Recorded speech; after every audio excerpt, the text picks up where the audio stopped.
ಹೋಗ್ಬತ್ತೇಳಪ್ಪ, ತೇರು ಹೋಗ್ತದೆ. ಬನ್ನಿ ಅಲ್ಲ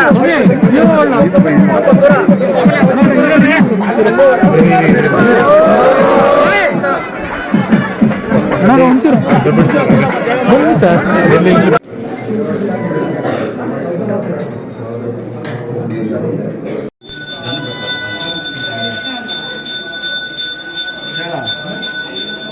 కోటి కోటి దండాలయ్య కోనేటి రాయడా ఊరుకున్న వారి కొంగు బంగారు దేవుడా.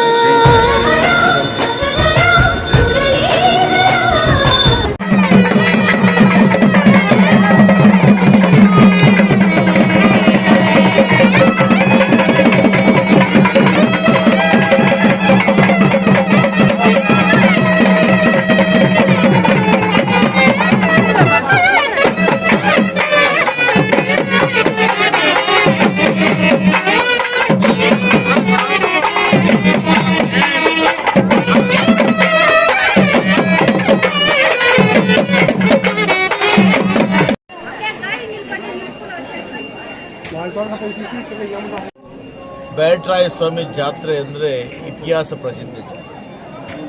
ವಾನರಾಶಿ ಜಾತ್ರೆ ಬಿಟ್ಟರೆ ಎರಡನೇ ಹದ್ದೂರೇ ಜಾತ್ರೆಗಳಾಗ್ತಾ ಇತ್ತು, ಇದರಂತ ತೊರ್ಲಕ್ಕೆಲಾಗ್ತಾ ಇತ್ತು. ಬೇಟರಾಯ ಸ್ವಾಮಿ ದೇವಸ್ಥಾನದಲ್ಲಿ ವಿಶೇಷವಾಗಿ ರಾಸುಗಳ ಜಾತ್ರೆ, ದನಗಳ ಜಾತ್ರೆ ಬಹಳ ವಿಶೇಷವಾಗಿತ್ತು. ಇತ್ತೀಚೆಗೆ ದನಗಳು ಕೂಡ ಕಡಿಮೆ ಆಗಿ ವ್ಯವಸ್ಥೆಗಳು ಕಡಿಮೆ ಆದ್ದರಿಂದ ದನ ಸೇರೋದು ಕಡಿಮೆ ಆಯಿತು.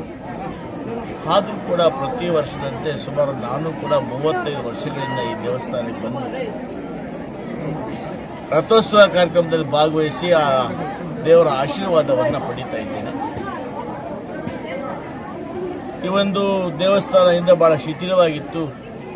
ಆ ಸಂದರ್ಭದಲ್ಲಿ ಭಕ್ತಾದಿಗಳು, ವಿಶೇಷವಾಗಿ ನಮ್ಮ ಕೋಲಾರ ತಾಲೂಕಿನ ವಾನರಾಶಪ್ಪನವರು ಬಹಳ ಮುತುವರ್ಜಿ ವಹಿಸಿ ದಾನಿಗಳಿಂದ ಕೋಟ್ಯಾಂತರ ಹಣವನ್ನು ಕ್ರೋಢೀಕರಿಸಿ ಇವತ್ತು ಬೃಹದಾಗಾರ ಆಗಿರ್ತಕ್ಕಂಥ ದೇವಾಲಯವನ್ನು ನಿರ್ಮಾಣ ಮಾಡಿದರು. ನನಗೆ ಹೇಳಿದ್ರು, ಸರ್ ದೇವಸ್ಥಾನ ನಿರ್ಮಾಣ ಮಾಡ್ತಾ ಇದ್ದೀವಿ, ನೀವು ರಸ್ತೆಯನ್ನು ಏನಾದರೂ ಮಾಡಿ, ಮಣ್ಣು ರಸ್ತೆ ಭಾಳ ಕಷ್ಟ ಆಗುತ್ತೆ, ಸಿಮೆಂಟ್ ರಸ್ತೆಯನ್ನು ಮಾಡಬೇಕು ಅಂತ ನಾನು ಕೂಡ 1 ಕೋಟಿ ರೂಪಾಯಿ ಸಿಮೆಂಟ್ ರಸ್ತೆಯನ್ನು ಮಾಡಿಕೊಟ್ಟೆ. ಇದರೊಟ್ಟಿಗೆ ಈ ಭಾಗದಲ್ಲಿ ಮುಖ್ಯ ರಸ್ತೆ ಆಗ್ಬೋದು, ಈ ಒಂದು ದೊಡ್ಡ ಕಪ್ಪಳ್ಳಿಯಿಂದ BML ರಸ್ತೆ, ಎಲ್ಲ ರಸ್ತೆಗಳನ್ನು ಕೂಡ ಮಾಡಿ ಭಕ್ತಾದಿಗಳು ದೇವಾಲಯಕ್ಕೆ ಸುಗಮವಾಗಿ ಬಂದಿದೆ.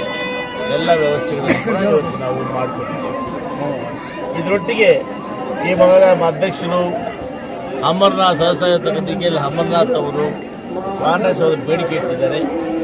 ಹಿಂದೆ ಇಲ್ಲಿ ನಾನು ಯಾತ್ರಾ ಭವನ ಸ್ವಲ್ಪ ಹಣವನ್ನು ಹಾಕಿದ್ದೆ. ಆ ಯಾತ್ರಾ ಭವನ ಸ್ವಲ್ಪ ಹರಿದಲ್ಲಿದ್ದಿತ್ತು. ಇವತ್ತು ಎಲ್ಲ ಭಕ್ತಾದಿಗಳು ಸೇರಿ, ಸರ್ ಇಲ್ಲಿ ಬಹಳಷ್ಟು ಈ ಭಾಗದ ಎಲ್ಲ ಬಡವರು ಬಂದು ಮದುವೆಗಳನ್ನು, ಮುಂಜಿಗಳನ್ನು ಇಲ್ಲಿ ಮಾಡ್ಕೊಳ್ತಾರೆ. ಅನೇಕ ಭಕ್ತಾದಿಗಳು ಶುಭ ಕಾರ್ಯಗಳನ್ನು ಮಾಡ್ತಾರೆ.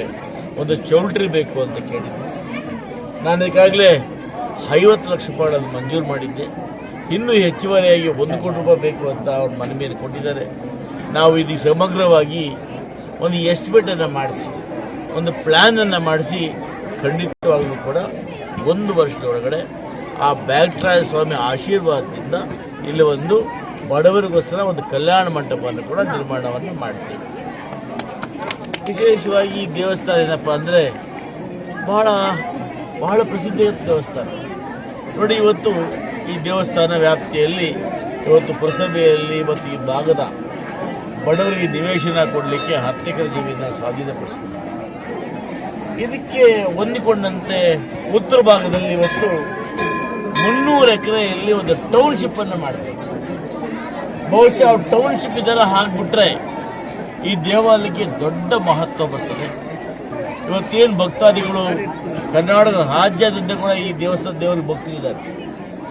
ಕರ್ನಾಟಕ ರಾಜ್ಯದಲ್ಲಿ ಬೆಂಗಳೂರಿಂದ ಬಹಳ ಜನ ಬರ್ತಾರೆ. ಬೆಂಗಳೂರು, ಆಂಧ್ರ, ತಮಿಳುನಾಡು ಎಲ್ಲ ಭಾಗಗಳಿಂದ ಕೂಡ ಬೇಟರಾಯ ಸ್ವಾಮಿ ಬೇರೆಯಲ್ಲ, ವೆಂಕಟೇಶ್ವರ ಸ್ವಾಮಿ ಬೇರೆಯಲ್ಲ.